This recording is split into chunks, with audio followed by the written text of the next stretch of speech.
What's going on, guys? Welcome back to another video. This is the final installment of the Alaska fly fishing series from Southwest Alaska in the Katmai region. If you guys haven't watched part 1, I'll leave a link in the description down below, and I'll also put something up here in the top right corner for you guys to click on if you guys want to watch that before you watch this one. I'm traveling with Greg Thomas, the Alaska Program Director for Midcurrent Travel, and if you're looking to plan your dream trip with Midcurrent, Greg will be the guy to speak with as he's got an extensive history of the region. Without any further delays, let's jump right into it. Hope you guys enjoyed today's video.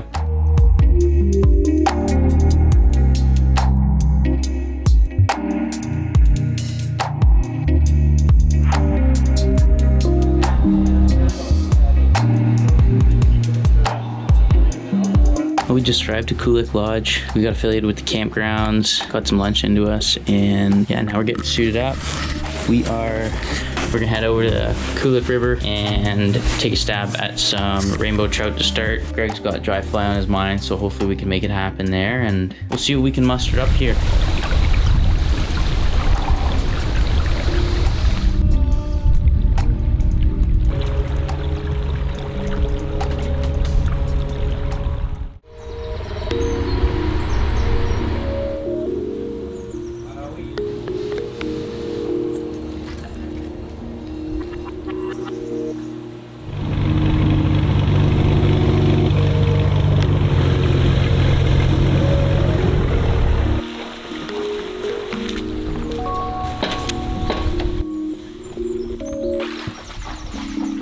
Our first full day at Kulik Lodge was pretty unique. We were able to fly out and explore one of the rivers winding throughout the tundra that receives sockeye later on in the season, but right now, because we're a little early for the sockeye runs, we were exploring for resident rainbows and fishing them with sockeye fry patterns and streamers. It was pretty eerie to land in the middle of nowhere in a pretty vast valley and walk along the tundra and just explore. Greg, myself, and our guide Bo just exploring the barren lands of Alaska. Pretty unique.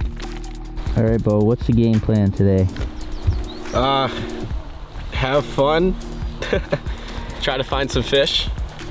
See what they're biting on, or if they're here, and come in with a fry or a streamer or something like that. Just kind of imitate natural forage. So we're still in what is considered early season Alaska, right? Yeah. Southwest Alaska, early season rainbows with sockeye coming up behind them relatively soon. Yeah.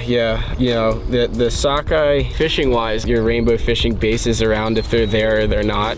We're not at that point yet, but drainage like this one could differ in a daily basis as far as sockeye moving up and rainbows following them.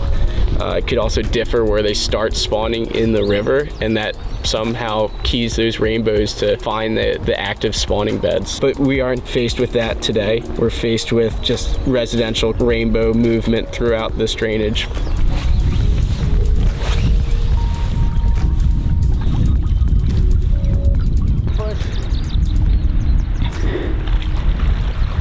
Thank you, boys. Good work.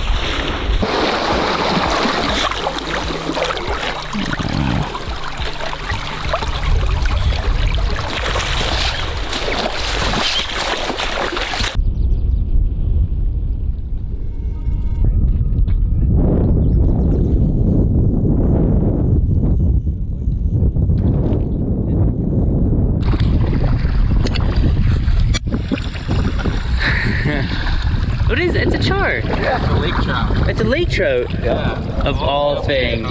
That's crazy. Oh, yeah.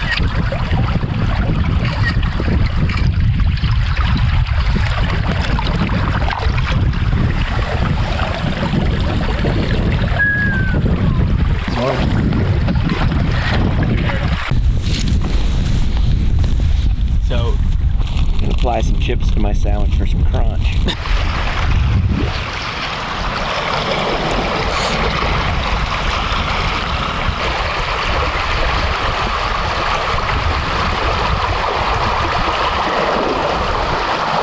Come on.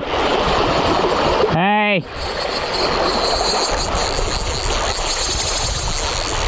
Got him. That's a good fish.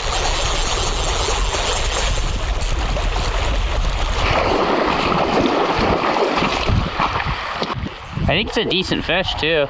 That's pretty sick though, man. Like my micro spay. Oh, right as it was a dangle though, like sitting right on the dangle, like little soft taps. Sweet. Well, I'm glad you got some attention for our fellow crazy fly. And this is a fresh tie, like first time kind of thing. Yeah, this is last night. I came up with it. I like it. Freaking. I haven't even watched it swim. That's pretty bad. Oh yeah, that's freaking sculpiny. It swims good and the hook sits real well in that. Like, did you use wire or what did you? No, actually, 50 pound. Braid? But I tied up to that hook. I tied that rabbit strip on. Oh, okay, I gotcha. Yeah. So it sits pretty, man. Yeah. Well, that's a start. Dude, that's sick, man. Good work, man. Banging. Yeah, keep working that back up there. Sweet. Check this out. Just right next to me, I'm not sure if it's a whitefish or a rainbow trout.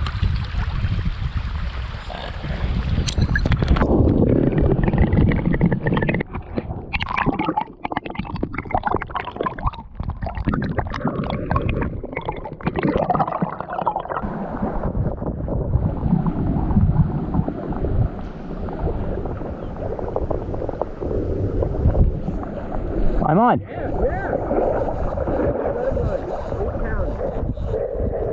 Just come off. Oh no. Dude, on that flick. Yeah? Yeah, man. Oh, that was sick. He like, right as I'm like flicking it, it just like goes tight. I'm like, okay.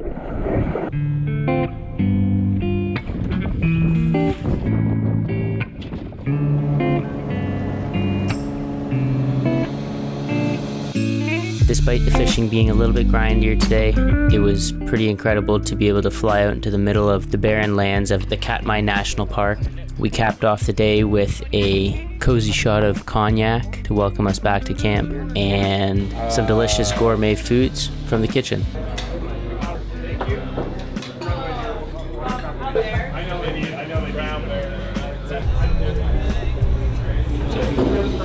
What do you think as far as a sandwich, Daniel?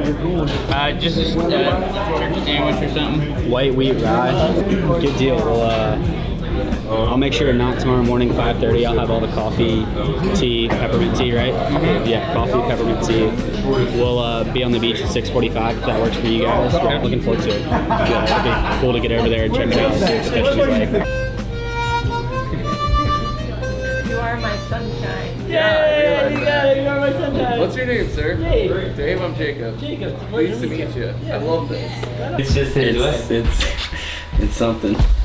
A size 4 aqua talon by Jerry French hook. You know, we're swinging these flies, so these trout are gonna kind of eat the tail end of it. There's the bird's eye view there. Well, pilot boat just went out. Unfortunately, the fog is way too thick for planes to do any flyouts at this point in time, so we've got to wait it out for a couple of hours and hope that the fog and cloud line dissipates a little bit. So hang out at the lodge for a bit, do some computer work, and wait patiently for these skies to clear up. If not, we'll fish the Kulik River today. We got our guide Jack that's going to keep us in the loop in regards to what we can get done and what we can do today, so we'll see where things go. But for now, relaxing, enjoying some peace and quiet. So we waited about an hour before making the executive decision to stick it out at the home waters and fish the Kulik River. It's a unique system that only spans about 1.5 miles, 2 miles long, I believe, and it connects 2 main lakes, of which the lodge itself is kind of smack dab in the middle of it all. It's a really cool situation they've got here, and the rainbow trout are absolutely stacked in here, to the point where you'll be standing in the river at some points and the rainbow trout will just be sitting in the current break that you create with your legs. It's absolutely incredible. Definitely not a bad option to indulge in when the flyouts are not an option.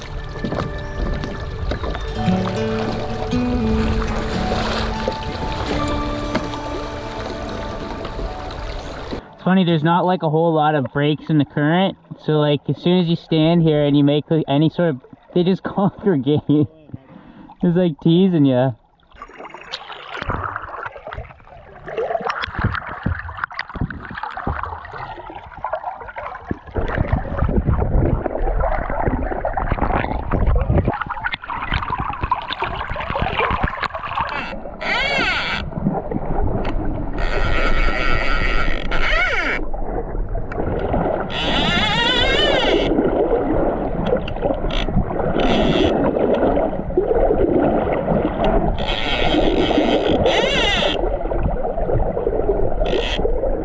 Right as I turned my GoPro off too. Was it? Oh yeah.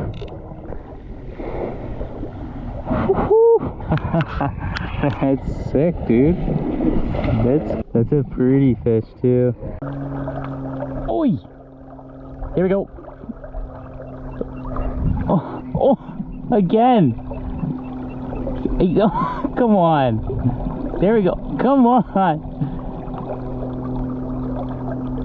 Do you see that? That's nuts. Still checks out.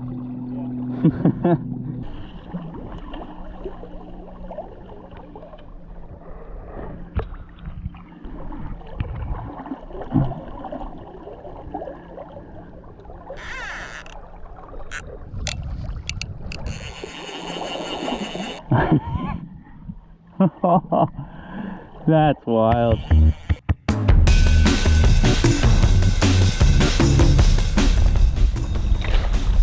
Oh!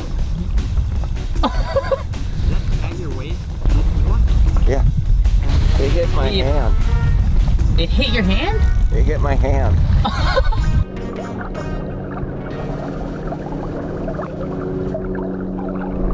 Got him.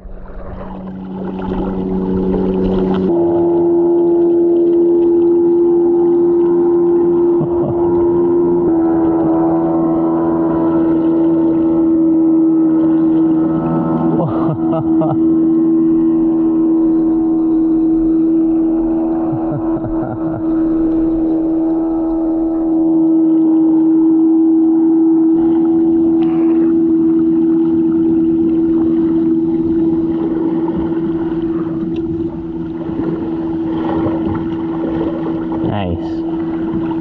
Let him fly.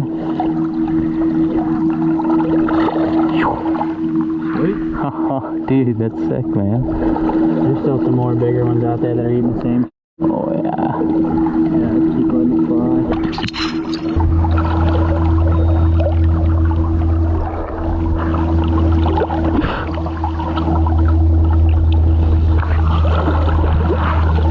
Yeah. This is crazy. You're on 6 pound there. If you want. That's 6 cat.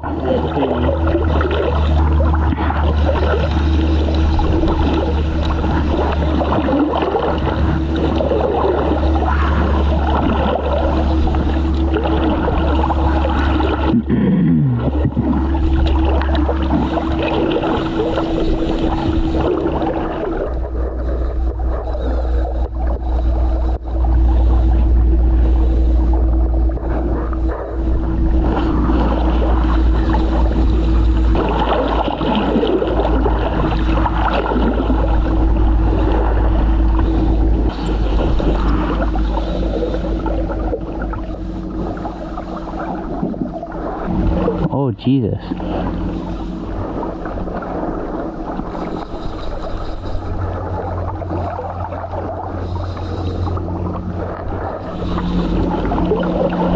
Oh my gosh, there's another trout trying to eat the other fry. Come on.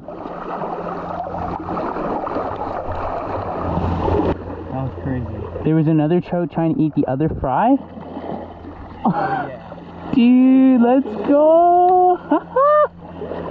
That's Oh, yeah. so sick. Super clean, too. Epic trout right Are you ready?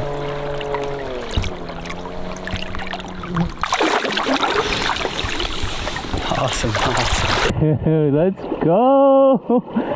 That's banging, man. Smacking that. Like, that's... Right there. Dude, these bugs are also savage right now. These bugs are.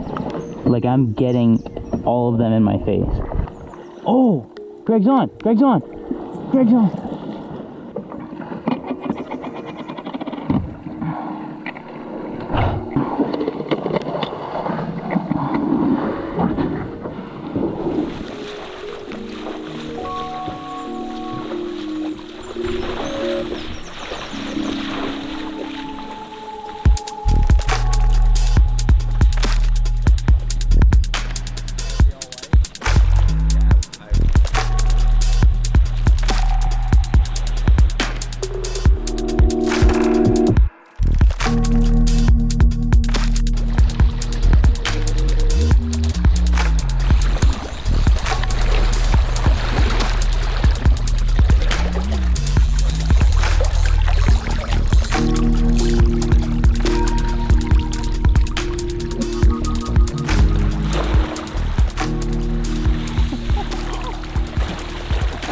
Yes, sir.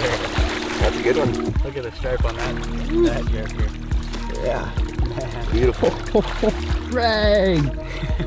Well, that pretty much wraps up the Alaska shoot. We had a pretty amazing time out there exploring a couple different parts of Southwest Alaska. We were absolutely spoiled by both operations. The food, the amenities, and the fishing were pretty spectacular, especially considering they call this their shoulder season. In total, we spent 6 days on location. We got 3 days at each lodge with 2 days of fishing apiece and some half days on the transient days. For a total of 6 days, we got 2 flyout days, so that's a pretty good spread of fishing over a 6-day period. If you guys want to know more about this trip and how you can book this experience, I will leave a link in the description down below where you can find Midcurrent Travel's webpage on these 2 operations. I highly encourage you taking a look and reaching out to Greg. Greg has his roots heavily set in Alaska. He was born and raised in southeast Alaska, where he explored steelhead and all sorts of different fishing opportunities in his childhood, and he's very well knowledgeable on Alaska as a whole. So if you guys are curious and interested in booking yourself an Alaska trip, take a peek, give Greg a ring, check the link in the description down below, and I hope you guys enjoyed today's video. We'll catch you in the next one. Take it easy.